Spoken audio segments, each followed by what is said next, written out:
காலம்னு சொன்னீங்க. அப்படி கிடையாது. நேத்து மழையில் சரி, அது ஏன் விஜய்னு ஏன் நீங்க எடுத்துக்கிறீங்க? இல்ல நான் கேட்கறது வந்து விஜயகாந்த் வந்து புரட்சிகரமா நடிச்சு தான் மக்கள் மனசுல இடம் பிடிச்சு ஆட்சிக்கு இதுக்கு அரசியலுக்கு வந்தாரு. அதே போலதான் இப்ப விஜயம் வர்றாரு. இப்ப விஜய் மட்டும் எதிர்க்கிறதுக்கு காரணம் என்ன? நாங்க ஒண்ணு எதிர்க்கவே இல்லையே. எங்க வீட்டு பையன் தானே நான் எல்லா இடத்துலயும் சொல்லிட்டு இருக்கேன்.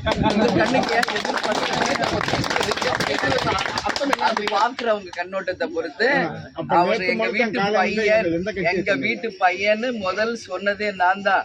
அதனால நாங்க வந்து 20 வருஷம் ஆயிடுச்சு.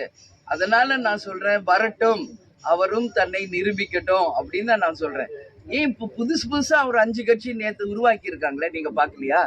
அவங்கள நான் சொன்னேன் நீங்க நினைக்க. ஏன் நான் விஜயை தான் சொல்றேன், நீங்க ஒரு ஒற்றை பார்வையில பாக்குறீங்க? அது பார்ப்பவர்கள் கண்ணோட்டத்தை பொறுத்தது.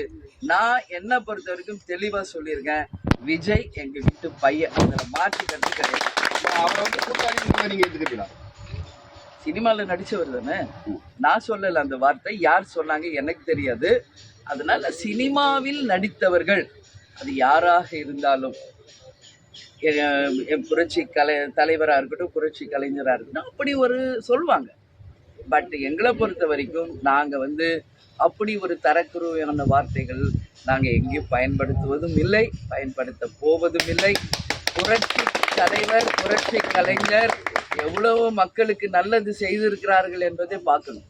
அதனால சினிமாவில் நடித்தவர்கள் இன்னைக்கு மக்கள் மனசுல நீங்காத இடம் பிடிச்சிருக்காங்கன்னா அது மிகப்பெரிய அளவுல மக்களுக்கு அவங்க ஆகிய பணி உதவி அப்படிங்கறத நான் பார்க்கிறேன். இப்ப நீங்க வந்து எடுத்துக்கிட்ட முன்னேற்றம் வந்து விஜய் எங்க தம்பி, அவர் வந்து என் மகன் அப்படிங்கிற மாதிரி பேசும்போது, அடுத்த கூட்டங்கள்ல நீங்க போய் விஜயுடைய வருகைக்கு எதிர்ப்பு தெரிவிக்க போது ஒரு மக்கள் மனசுல வந்து நீங்க விஜய்க்கு எதிர்ப்பான ஆளோ அப்படிங்கிற ஒரு சந்தேகம் வருது. நாங்க எங்கேயுமே எதிர்ப்பு தெரிவிக்கவே இல்லை. பார்ப்பவர்கள் கண்ணோட்டத்தை பொறுத்தது. நான் என்ன சொல்லிருந்தேன் தெளிவா இப்ப சொல்றேன், விஜய் எங்க வீட்டு பையன், அதுல மாற்று கருத்து இல்லை. கேப்டனுடைய சின்ன வயசு கேரக்டர் மொத்தம் பண்ணது விஜய் தான். அதே மாதிரி கேப்டனும் எஸ்ஏசி அவர்களும் இணைந்து 17 திரைப்படங்கள் ஒன்னா ஒர்க் பண்ணியிருக்காங்க. சென்னையில நம்ம வீட்டு பக்கத்துல தான் சின்ன வயசுல இருந்து விஜய் பிறந்தார், வளர்ந்தார், சாலி கிராமத்துல. இது எல்லாருக்கும் தெரியும். அதனாலதான் நான் சொல்றேன், என்னைக்கும் விஜய் எங்க வீட்டு பையன்.